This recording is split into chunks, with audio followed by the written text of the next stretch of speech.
지금부터 언제 쉬고 뭘 하면 안 되고 뭘 하면서 쉬어야 되는지 구체적으로 다 정해드릴게요. 저는 상위 0.06% 안에 드는 성적으로 최상위 약대에 장학생으로 입학했고 공부의 틀을 잡는 방법을 알려드리는 채널을 운영하고 있습니다. 공부를 몇 달 하다 보면 거의 모든 수험생들이 짧으면 일주일, 길면 몇 달까지도 슬럼프를 겪습니다. 그런데 저는 재수 때 그렇게 슬럼프를 겪었던 적이 한 번도 없어요. 그 비법, 전략적 휴식을 이 영상에서 알려드릴게요. 문제를 하나 내볼게요. 같은 신체 능력을 가진 전력돌이라는 친구와 휴식돌이라는 친구가 달리기 시합을 합니다. 근데 두 친구의 뛰는 방식이 달라요. 전력돌이는 계속 전속력으로 달리게 할 거예요.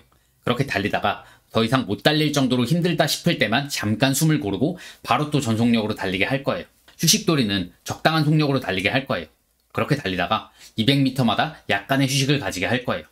50m 달리기 시합이라면 누가 이길까요? 전력돌이가 이기겠죠? 200m 달리기 시합이라면 누가 이길까요? 역시 전력돌이가 이기겠죠? 그런데 20km, 30km 달리기 시합이라면 누가 이길까요? 이번에는 집이라는 공간을 볼까요? 이 공간에서 생활하다 보면 곳곳에 쓰레기가 생기죠? 우리는 그 쓰레기들을 쓰레기통이라는 특정한 곳에 모아둡니다. 우리의 일주일을 집 같은 공간이라고 생각해 볼게요. 내가 공부를 하면 일주일의 여러 순간에서 보상과 휴식에 대한 갈망이 생길 거예요. 내가 한가해서 그때그때마다 이 갈망을 해소시켜주면 좋겠지만 지금 우리에게 그럴 여유는 없어요. 그렇다고 이 갈망을 그냥 무시해버리면 얼마간은 괜찮겠지만 나중에는 쌓이고 쌓여서 내 수험생활 자체를 무너뜨리게 될 수가 있어요. 그래서 우리는 집에 쓰레기통을 두듯이 이 갈망을 특정한 때에 모아서 해소시켜 줄 겁니다.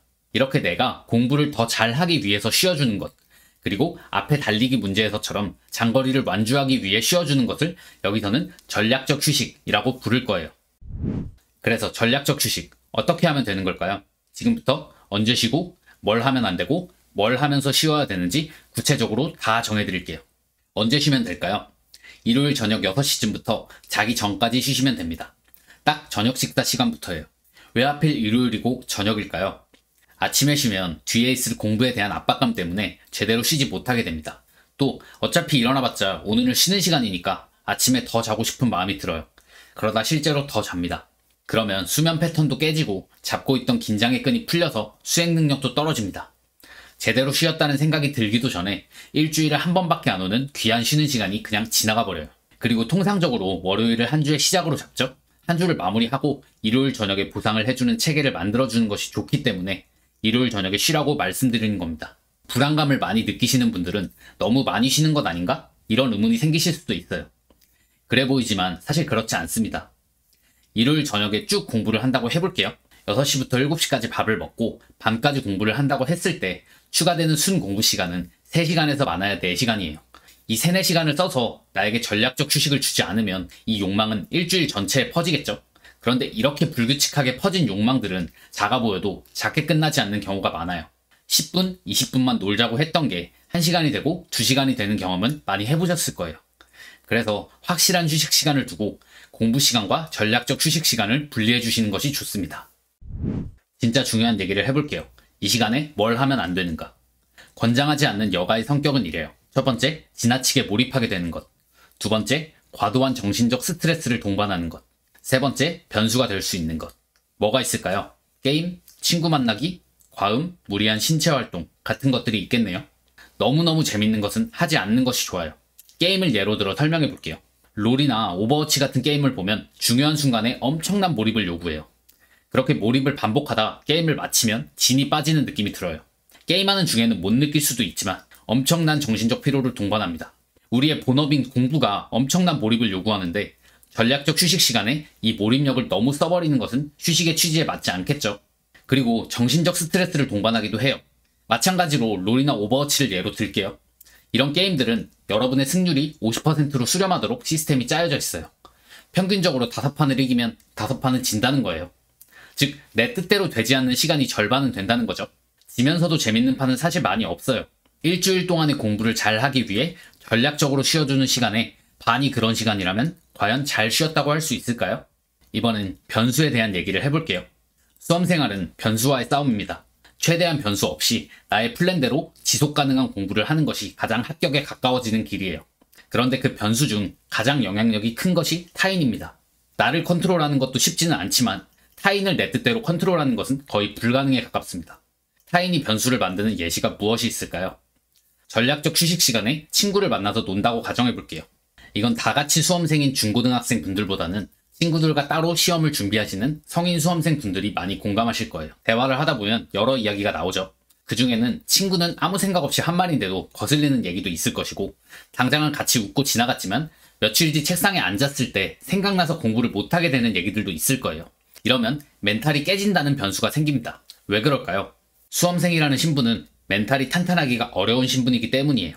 당연해요. 개개인의 문제가 아니라 하루 종일 책상에 붙어서 공부만 하는데 어떻게 평소처럼 멘탈이 건강하기만 하겠어요. 그런 우리의 멘탈을 지키는 두 가지 방법이 있습니다. 첫 번째, 내 멘탈을 탄탄하게 만들어주는 것. 두 번째, 애초에 내 멘탈이 깨질 수도 있는 상황을 피하는 것. 친구와의 만남을 자제하는 것은 이 두 번째 방법을 사용하는 겁니다. 이 방법을 잘 활용하는 것도 여러분의 실력입니다. 또 이런 문제가 아니라도 친구와 있는 것이 재밌다 보니 서로 더 놀고 싶어지면서 합격을 위한 내 계획에 변수가 생기기도 합니다. 신체적 변수에 대한 것도 볼까요? 과음이나 신체적으로 무리가 따르는 활동들 또한 신체에 변수를 줄 수가 있어요. 오늘의 취침이나 다음날 공부에 지장이 생길 정도의 활동을 한다면 전략적 휴식의 취지에 맞지 않을 테니까요. 제가 예시로 든 것들이 참기 쉽지 않다는 것 잘 알고 있습니다. 그것들을 참다가 심리적인 불만족이 너무 커져도 좋지는 않으니 정말 못 참겠다면 본인의 선을 정해두고 조금씩만 하도록 하세요. 다만 이 심리적인 불만족이 커져도 좋지는 않아 라는 말을 엉망으로 쉬는 것에 대한 합리화로 사용하지는 않으셨으면 합니다. 그럼 대체 뭘 하고 쉬라는 걸까요? 변수를 만들지 않고 정신적 스트레스가 거의 없는 소소한 여가를 즐기시면 됩니다. 내 목표를 이룰 때까지만 이런 취미들로만 휴식 시간을 보내겠다고 자신과 합의를 보세요. 탈이 나지 않을 만한 좋아하는 음식을 드시면서 예능을 보시거나 만화를 보세요. 물론 이것들도 너무 재밌어서 다음화를 보고 싶어가지고 집중이 안 되는 것은 피하시는 것이 좋습니다. 소소하게 재밌는 것들로 구성하세요. 정리하겠습니다. 일요일 6시부터 자기 전까지 전략적 휴식을 취하세요. 이때 피해야 할 활동은 1번 지나친 몰입을 유발하는 것, 2번 정신적 스트레스를 유발하는 것, 3번 변수를 일으킬 수 있는 것. 예시로는 게임, 친구 만나기, 과음, 무리한 신체 활동 등. 권하는 활동은 좋아하는 음식을 먹으면서 소소한 예능이나 만화 보기입니다. 그냥 공부만 안 하고 맘대로 쉬면 되는 줄 알았는데 생각보다 하지 말라는 게 많죠? 안타깝지만 어쩔 수 없습니다. 수험생에게 휴식은 맘대로 논다는 개념이 아니거든요. 효율이 높으면서 지속도 가능한 공부를 할 수 있도록 나를 충전해주는 시간이에요. 저는 위에 말씀드린 피해야 할 것들 재수하는 동안 하나도 안 했습니다.